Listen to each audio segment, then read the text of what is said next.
Hi guys, we are live. Hope you all are doing fine. Great. Welcome to today on Princess Anu TV. Welcome to the Sunday Chit Chat. And yeah, we are back. So we can be having our Sunday Chit Chat every Sunday again. So today's topic or today's gist or where we are starting from is somebody sent me a mail and he actually listed a lot of things. He listed the fact that okay, I've gotten my CPL license, so why am I still in school? So after CPL, do you still have other things to do?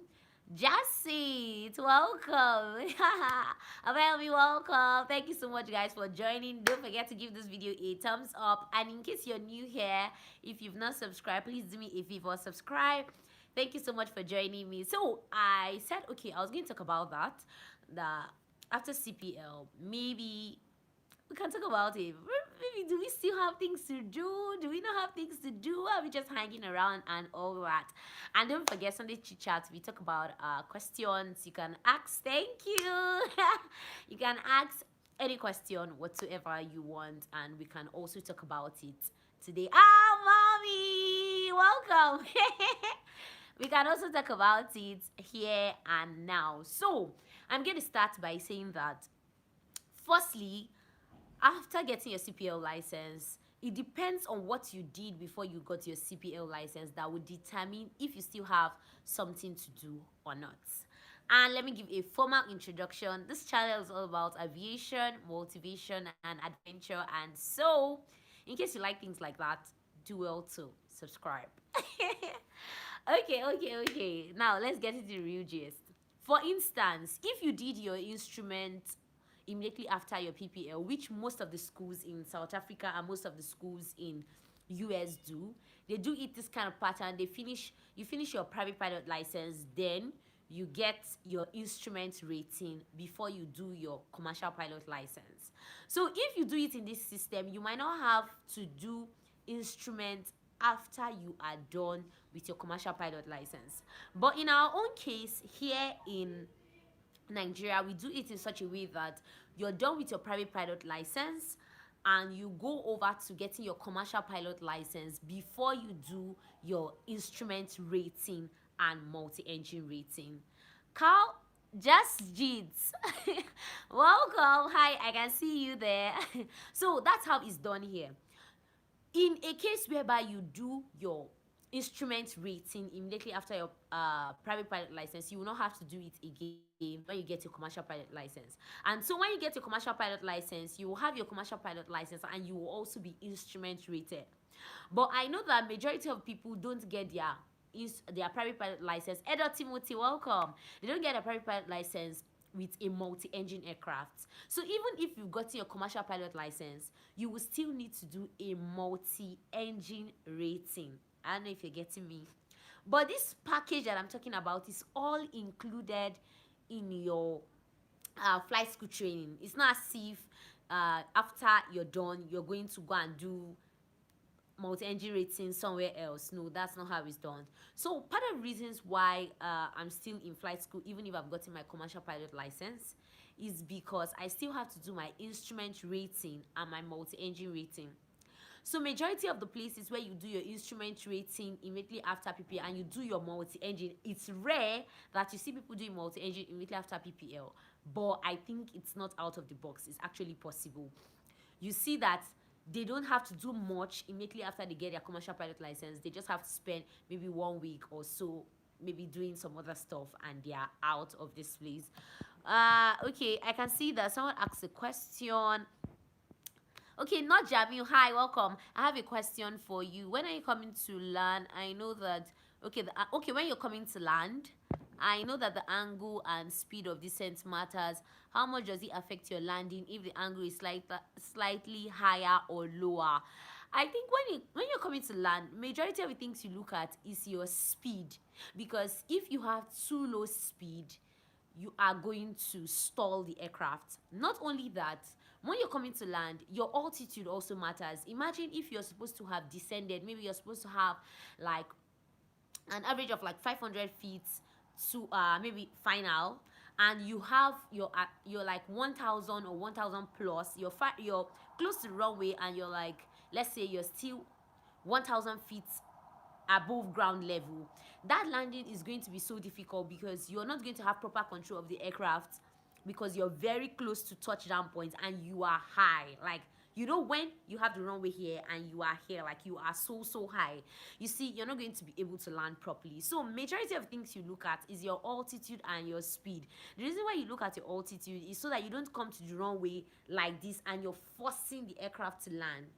Another thing you look at is your speed, because if you come to the runway and your speed is too low and you're like this, your speed is going to bleed out and the aircraft is going to fall from the sky. So you see, that one is also very dangerous. So these are the major things that we look at. Yeah, I can get your point on your angle. When you're talking about angle, part of the things you look at is there's what they teach us, that you should put the piano keys on the nose of the aircraft, like just make sure you're seeing that space, follow it till you land. But all those ones has to do with your judgment. You know, when they say 3 fingers, how many fingers can you see? 3 fingers, 4 fingers, and all those ones have to do with your judgment. But majority of the things is your speed and your altitude when coming to land. Those are, I think, the main things. And you know, when you're coming to land, you have like, it's happening in split seconds, so the control, you need to be very articulate, like, as in, you need to focus, you need to put all your attention on the wrong way. You don't have so much time to do a lot of things, so it's like you have little time to make very important decisions. And so when you're on final, you don't really concentrate on so much things. Maybe the last thing you do maybe is to deploy flaps, you talk to controller and he clears you to land, and that's all. You don't have time to be checking this, checking that. All your checks, you would have done them in your downwind. Like, if you know a circuit pattern, okay, my body's here, I would have drawn a circuit pattern for you, but maybe next time we can talk about the circuit pattern. But if you're looking at the circuit pattern and you follow the circuit pattern properly, like landing, you will not have to do a lot of things when you come to finals. You just have to focus on your speed, your altitude, your judgment for your touchdown point. So I hope you get me. Okay, I can see more persons are joining us. Thank you so much for joining in today's live stream. Don't forget to give this video a thumbs up. If you have questions, leave them in the comment section. We are going to be treating them at least in the next 10 to 15 minutes, because this is, yeah, you're welcome, no Jamil, you're very much welcome. It's around the time for dinner here. Yeah, like dinner, you know, we take dinner. Okay, breakfast is around like 6 to like 8, around that time. Lunch is about 12 downward. Then you have dinner from like 6 till about just 6 downward, that kind of stuff. So here, a lot of people are already in CAF taking dinner. So I just thought I should catch up before I go take my own dinner. So guys, that's one thing I thought I should talk about. Another thing is, I can see some people, okay, somebody narrated his ordeal, I'm going to say his ordeal, about his process of getting a scholarship from his state. Thank you. Thank you, Bunny. I really appreciate. Somebody narrated his ordeal concerning the process of getting a scholarship and all that, and I want to say something about that before we are done with today's live stream, except we don't have more questions anyways. So I want you to have an open mind while looking for a scholarship or a sponsorship. And why I say have an open mind is that, yes, you might be applying to your state government.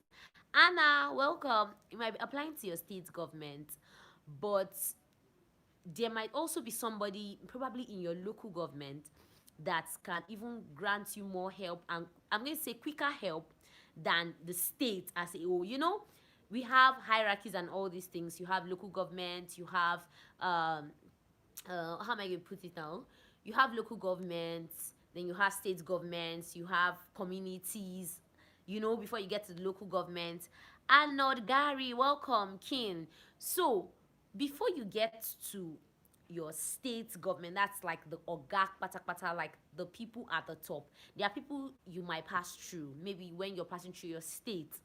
There are people in that level that also have the capacity to help you, and there are also allocations that are made for them from that local government before even getting to the state government. That means I'm talking about the fact that the state government might have made allocations to those local governments that can make those local governments give you what you want instead of going to the state government, like the people on top. Because I've seen a lady that it was her local government that even sponsored her. Like, her local government took the sponsorship, both everything.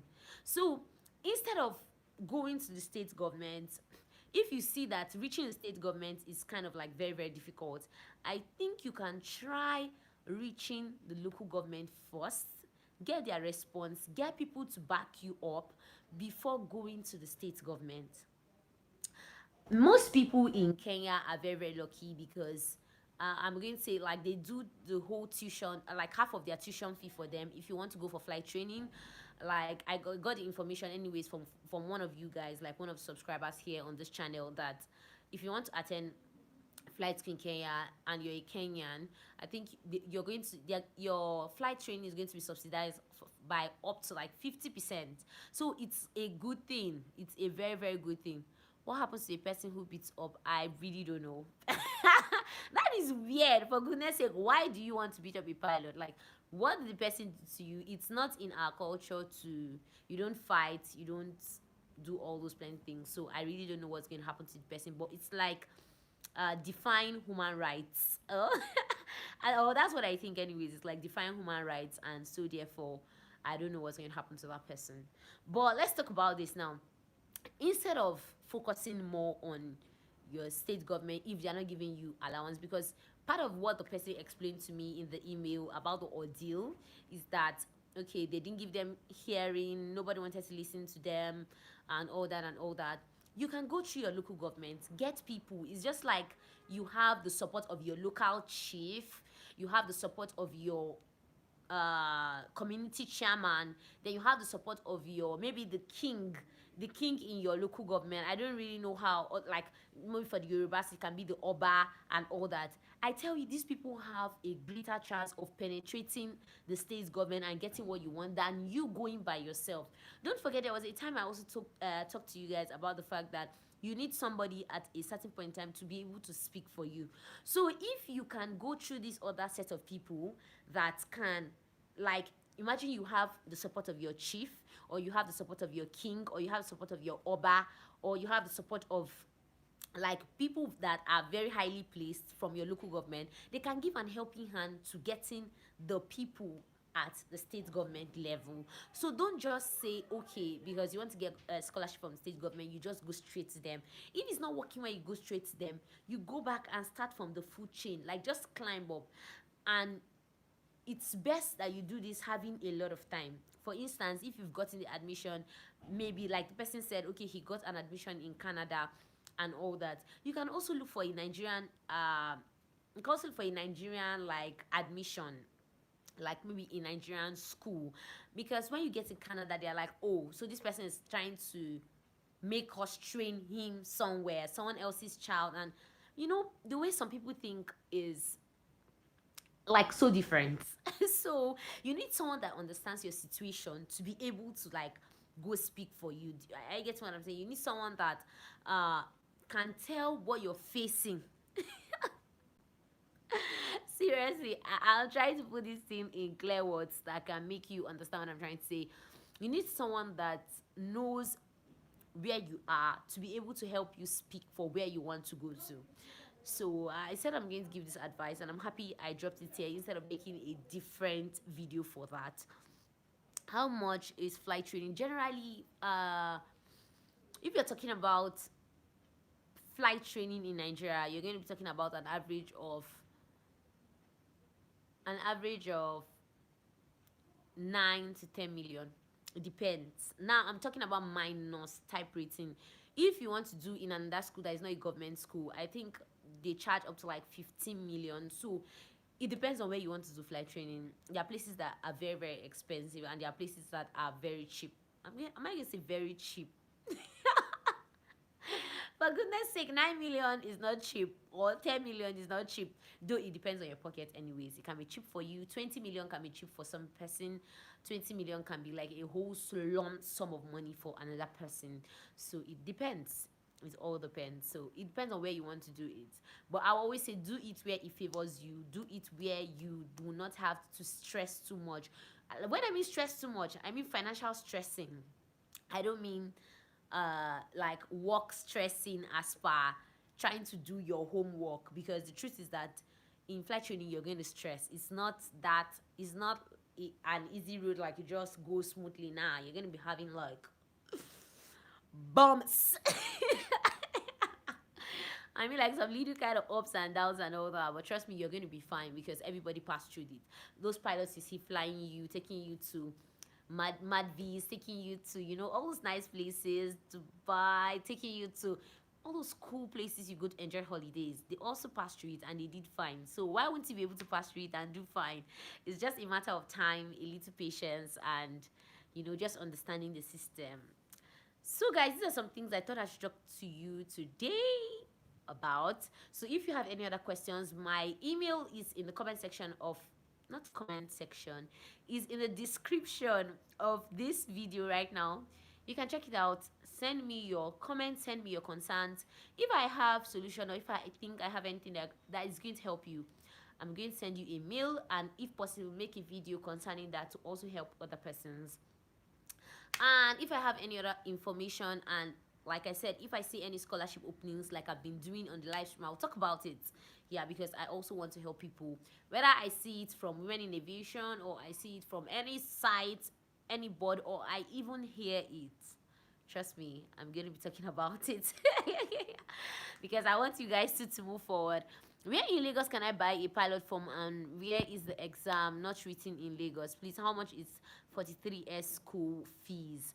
I have a friend that's gone for 3S school, but I don't know. I've not discussed with him concerning their school fees and how their training is, but I think for 3S school is one of the best schools that South Africa has. And I really don't know. You can go online and check how expensive it can be. But if you want to go for that, the best thing you can do is to do your research and look for student pilots that are currently there that can help you make more findings, or you can ask them your questions directly, because those are the people that have the first-hand information. I'm not in 43 Air, so I might not know much about them. Even if I find out from my colleague, he's just going to tell me based on what he knows when he was there. But I think he has been out of that place for over 2-3 years, so he will not have a very current information to give you, even if I ask. The best thing you can do is to go online, check for student pilots in 43S school, look for them on Instagram, chat them up, ask them your questions, and I'm sure they're going to give you valid answers, and answers that you need at this time. So guys, I'm going to be leaving you all right now because I need to go take my dinner. Yeah. And trust me, I'm going to update you guys on everything that's going to be happening this week. So do well, stay tuned. Keep your notification bells on. Yeah, do that. Keep your notification bells on till I meet you next time on the same channel. If you've not yet liked this video, do well to give me a thumbs up. And yeah, till I see you next time, keep watching Princess Anu TV, and catch you guys. Bye.